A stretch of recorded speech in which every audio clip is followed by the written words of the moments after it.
ये class 6 science का chapter 4 sorting material into groups. तो देखिए सबसे पहले है object around us. Object around us का क्या मतलब है? ऑब्जेक्ट का मतलब होता है चीज़ें, अराउंड का मतलब है हमारे आसपास, अस हम। तो हमारे आसपास जो चीज़ें हैं उन्हीं के बारे में बात की गई है। तो हम लोग बहुत सारी चीज़ें देखते हैं अपने आसपास, जैसे कि खाना देखते हैं, कपड़े देखते हैं और बहुत सारी वैरायटी होती है इनमें भी। कई तरीके का खाना होता है, कई तरीके के कपड़े होते हैं। ना ही सिर्फ खाने और कपड़े में, और भी बहुत सारी चीज़ें हैं हमारे आसपास जिनमें काफ़ी सारी वैरायटी होती है। हम लोग देखते हैं अपने आसपास चेयर, बुलक कार्ट, कुर्सी देखते हैं और बैलगाड़ी देखते हैं, साइकिल हमें देखने के लिए मिलती है और कुकिंग यूटेंसिल्स। यूटेंसिल्स का मतलब होता है बर्तन, हमें बर्तन देखने के लिए मिलते हैं। किताबें, कपड़े, खिलौने, मतलब बहुत सारी चीज़ें हमें देखने के लिए मिलती हैं। वो अलग शेप की होती हैं, अलग कलर की होती हैं और उनके अलग अलग क्या होते हैं, इस्तेमाल भी होते हैं। जब हम लोग अपनी तरफ आसपास ध्यान से देखते हैं तो हमें ये पता लगता है कि अलग अलग चीज़ों की अलग अलग शेप होती है। और जैसे कि रबर की बॉल हो गई, फुटबॉल हो गई, ग्लास का मार्बल हो गया। कोई चीज़ तो राउंड है, जैसे कि एप्पल, ऑरेंज, है ना, ये सारी की सारी चीज़ें राउंड हैं, सबकी अलग अलग शेप होती है। तो ये हमें बताया गया है।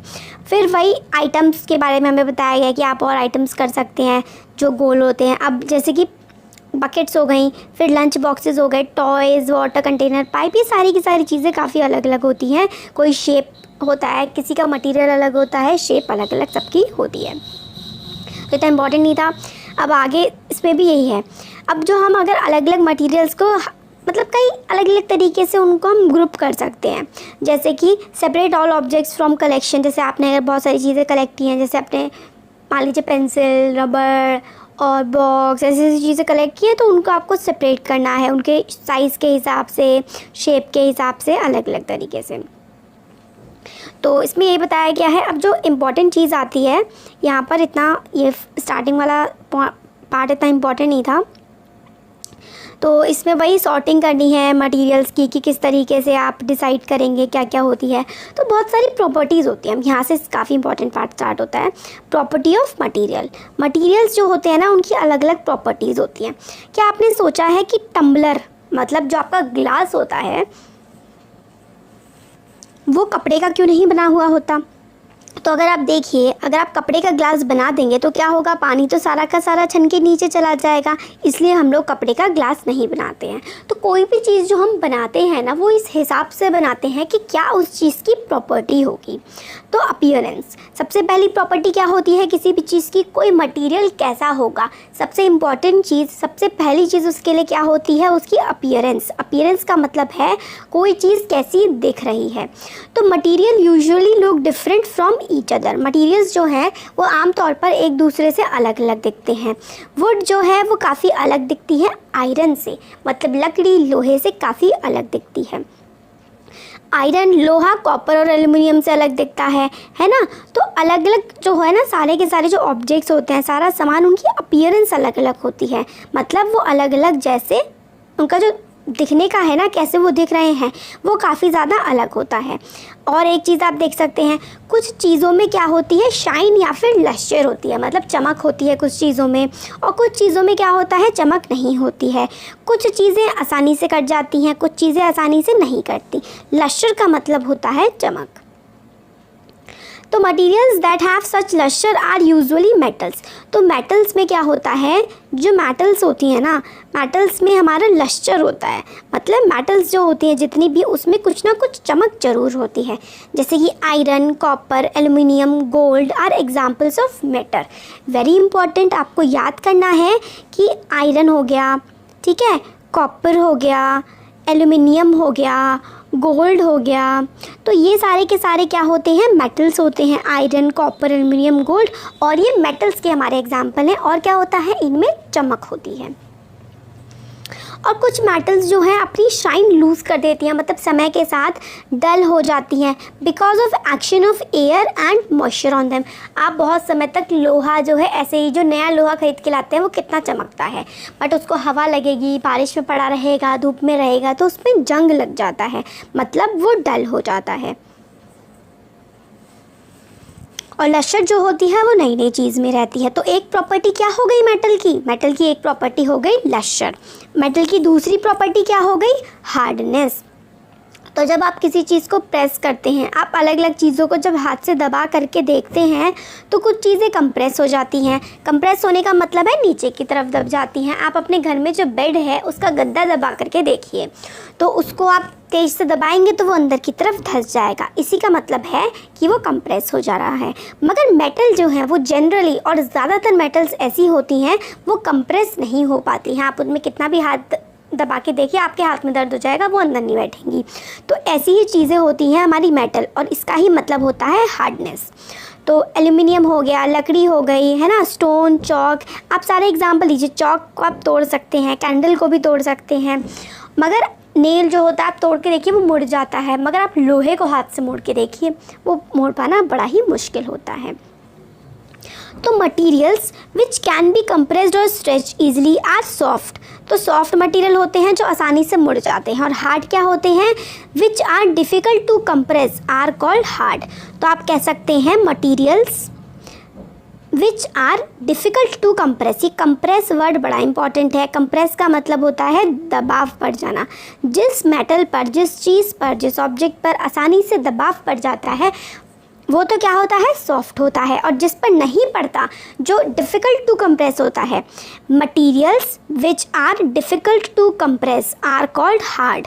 एग्जाम्पल, कॉटन और sponge is soft while iron is hard. तो material which are difficult to compress, जिन मटीरियल्स को दबाना मुश्किल होता है वो मटीरियल क्या होते हैं? हार्ड होते हैं। और अपीयरेंस जैसे कि लश्कर और हार्डनेस, ये किस किस की प्रॉपर्टी हैं? ये हमारी मेटल्स की प्रॉपर्टी होती हैं। सॉल्यूबल और इनसॉल्यूबल, देखिए सॉल्यूबल का मतलब होता है घुल जाना। घुल जाने का क्या मतलब होता है? कि कोई चीज़ सॉल्यूबल है। इनसॉल्यूबल जो नहीं घुलता, ठीक है, जो नहीं घुलता है वो क्या होता है? वो इनसॉल्यूबल होता है। जो घुल जाता है वो सॉल्यूबल होता है, जो नहीं घुलता है वो इनसॉल्यूबल होता है। ठीक हो गया। तो अगर आप, इसमें वही एग्जाम्पल दिया हुआ है, अगर आप पानी में चीनी को घोलेंगे तो वो आसानी से घुल जाएगी। आपने एक गिलास में पानी लिया और एक चम्मच उसमें चीनी डाल दी और उसको आपने घोलना शुरू किया, तो आपको पता ही नहीं लगेगा कि चीनी कहाँ चली गई, पानी बिल्कुल वैसे ही हो जाता है। तो चीनी क्या होती है वाटर में? सॉल्यूबल होती है। और इसी तरीके से आप नमक डालेंगे तो नमक भी क्या होता है पानी में? नमक भी पानी में सॉल्यूबल होता है। जो चीज़ आसानी से घुल जाए वो सॉल्यूबल, और जो चीज़ आसानी से ना घुले वो क्या होता है? इनसॉल्यूबल होता है। सैंड इनसॉल्यूबल होता है, नहीं घुलता। चॉक पाउडर भी घुल जाता है, मगर कुछ चॉक पाउडर मोस्टली यहाँ घुल ही जाता है। सॉल्ट डस्ट भी घुलना मुश्किल होता है। सॉल्ट तो डिसअपियर हो जाता है पूरी तरीके से, मगर सैंड जो है वो दिखती है। चॉक पाउडर भी दिखता है और सॉल्ट डस्ट भी दिखती है। तो सॉल्यूबल का क्या हो जाएगा? Substance which dissolve in water completely are called soluble, और substance which do not dissolve in water are called insoluble. ठीक हो गया। तो substance which dissolve in water easily are soluble और which do not dissolve are called insoluble. तो ये हम लोगों ने देख लिया। अब तो लिक्विड जो होते हैं काफ़ी सारे वो कम्प्लीटली मिक्स हो जाते हैं वाटर के साथ। तो कुछ लिक्विड जो इजीली डिज़ोल्व हो जाते हैं और कुछ लिक्विड जो है उनकी एक लेयर बन जाती है, वो इजीली डिज़ोल्व नहीं हो पाते। विनेगर हो गया, लेमन जूस हो गया, तो ये बहुत ही आसानी से डिज़ोल्व हो जाएगा पानी में। मगर मस्टर्ड ऑयल इजीली डिज़ोल्व नहीं होते पानी में, ऑयल की तो एक लेयर बन जाती है। अब आगे हमें बताया गया है some gases are soluble in water whereas others are not. जैसे ही सम लिक्विड जो होते हैं वो इजीली डिज़ोल्व हो जाते हैं, इसी तरीके से कुछ जो गैसेस हैं वो भी काफ़ी आसानी से पानी में डिज़ोल्व हो जाती हैं और कुछ जो हैं वो नहीं होती। जैसे कि ऑक्सीजन गैस जो है पानी में इजीली डिज़ोल्व हो जाता है और काफ़ी ज़्यादा इम्पॉर्टेंट है एनिमल्स और प्लांट के सर्वाइवल के लिए। मतलब है इसका, देखिए जो ऑक्सीजन है ना वो पानी में आराम से घुल जाती है, इसलिए जो पानी में रहने वाले जानवर हैं वो आराम से पानी में से ऑक्सीजन को ले लेते हैं और आराम से रह पाते हैं। ऑब्जेक्ट्स में फ्लोट और सिंक इन वाटर। ऑब्जेक्ट जो हैं वो फ्लोट कर सकते हैं, कुछ फ्लोट करने का मतलब होता है तैर सकते हैं। तो कुछ ऑब्जेक्ट, कुछ चीज़ें जो हैं वो पानी में तैर सकती हैं और कुछ चीज़ें जो हैं वो पानी में नहीं तैर सकती। तो यही हमें बताया गया है। अब जैसे कि देखिए चाबी है, चाबी जो है नीचे बैठ गई जा कर के, पत्थर है वो भी नीचे बैठ गए, बट देखिए पत्ती तैर रही है, आपकी हल्की बॉल, प्लास्टिक बॉल भी तैर जाएगी, लकड़ी का टुकड़ा भी तैर जाएगा, है ना। तो कुछ चीज़ें जो हैं वो पानी में तैर सकती हैं, जैसे कि शहद भी ऊपर पहले तैरेगा फिर नीचे जा कर के बैठ जाएगा। तो कुछ चीज़ें जो हैं वो पानी में तैर सकती हैं और कुछ चीज़ें नीचे जाके बैठ जाएंगी। तो some object sink in water, तो जो सिंक हो जाते हैं उनका मतलब है वो डूब जाते हैं। और फ्लोट करने का मतलब होता है जो चीज़ें फ्लोट करती हैं, फ्लोट करने का मतलब है वो चीज़ें पानी में तैर पाती हैं। ठीक हो गया। ट्रांसपेरेंसी क्या होता है? जब भी आप किसी चीज़ के आर पार देख पा रहे हैं तो वो चीज़ क्या होती है? ट्रांसपेरेंट होती है। जैसे कि ट्रांसपेरेंट के एग्जाम्पल अगर आपसे बोला जाए तो वाटर, ग्लास, है ना। तो ग्लास विंडो के आप आर पार देख पाते हैं, तो ग्लास विंडो क्या हो गई? ट्रांसपेरेंट हो गई। तो दो सब्सटेंस और material through which things can be seen are called transparent. तो ये देखिए डेफिनेशन है, बहुत इंपॉर्टेंट है, काफ़ी ज़्यादा इम्पॉर्टेंट है ये। तो आप कह सकते हैं दोज सब्सटेंस और materials through which things can be seen are called transparence. तो ऐसे मटीरियल और सब्सटेंस जिनके आर पार हम इजीली देख सकते हैं उसको हम ट्रांसपेरेंट कहते हैं। हिंदी में मम्मी ने पारदर्शी कहते हैं। तो देखिए जैसे कि ये वाले जो डब्बे हैं ना ग्लास में, आप इनके आर पार देख पाते हैं। तो transparent bottle in a shop में जो टॉफ़ीज़ वगैरह होती हैं वो हमेशा ट्रांसपेरेंट बॉटल्स में रखे जाते हैं ताकि आसानी से दिख जाए। तो ट्रांसपेरेंट क्या हो गया? Things, materials through which we can see easily. Those substances और materials through which things can be seen is called transparent. Transparent आपको पता लग गया क्या होता है ना। अब दूसरी चीज़ आती है ट्रांसलूसेंट। तो कुछ चीज़ें होती हैं जिससे आपको धुंधला धुंधला दिखेगा।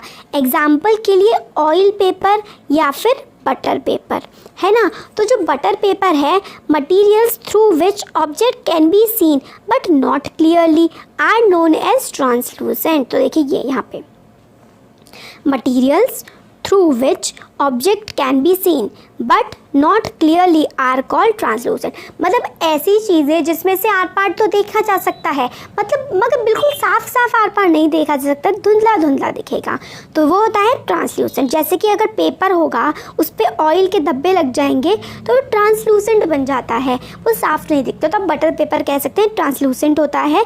ग्लास भी गंदा होता है तो भी उसके आसपास नहीं देखा जाता तो वो ट्रांसलूसेंट हो जाता है ना। एक टर्म होता है हम लोग का ट्रांसलूसेंट हो गया, हम लोगों ने ट्रांसपेरेंट देख लिया। और एक टर्म जो है वो होता है ओपेक। ओपेक का मतलब होता है जिस चीज़ के बाहर आप बिल्कुल भी नहीं देख पा रहे हैं अच्छी तरीके से, वो हमारी क्या चीज़ हो गई? वो हमारी बिल्कुल नहीं देख पा रहे हैं तो वो चीज़ हमारी ओपेक हो जाती है। तो पहेली कहती है, यहाँ पे दिखाया गया कि आप टॉर्च के ऊपर हाथ रख लो तो क्या होगा? तो हमारी एक तरह से रोशनी ऊपर की तरफ निकलती हुई दिखती है। She knows whether your palm of your hand is opaque, transparent और ट्रांसलूसेंट। हमारे हाथ के आर पार कोई नहीं दिखता ना, कुछ नहीं दिखता, तो हमारा हाथ ओपेक है। तो ओपेक होता है substance through which we can not see at all. Substance और मटेरियल जिनके आर पार हम बिल्कुल भी नहीं देख सकते हैं वो सब्सटेंस क्या होते हैं? वो सब्सटेंस होते हैं ओपेक। तो हम लोगों ने काफ़ी सारी चीज़ें देख ली ना। हाँ ये वाला तो देखिए पूरा हो गया है। तो हार्ड क्या होता है? जो कंप्रेस नहीं हो पाता वो हार्ड होता है। इनसॉल्यूबल होता है जिसमें कोई चीज़ डिज़ोल्व नहीं हो पाती, वो इनसॉल्यूबल। लस्टर होता है जिस चीज़ में चमक होती है। मटेरियल कोई भी सामान आपका होता है। मेटल जो है वो सारी की सारी प्रॉपर्टी हार्डनेस, लस्टर शो करती हैं जो मेटल्स होती हैं, जिनमें शाइन होती है, जो हार्ड होती हैं। जैसे कि एग्जाम्पल के लिए आप कह सकते हैं गोल्ड, आयरन, ये सारे के सारे मेटल्स हैं। ओपेक होता है object through which we can not see, जिनके आसपास हम नहीं देख सकते, वो ओपेक होता है। रफ होता है जो खुरदरा होता है। The surface which is not smooth, जो चिकना नहीं होता वो रफ होता है, ऊबड़ खाबड़ सा। सॉल्यूबल जो चीज़ घुल जाती है। ट्रांसलूसेंट, देखिए सेंट आ रहा है ना लास्ट में, तो ट्रांसलूसेंट जो होता है ना जिसके आर पार आप देख तो सकते हैं मगर धुंधला धुंधला, आप आर पार देख लेंगे बट आप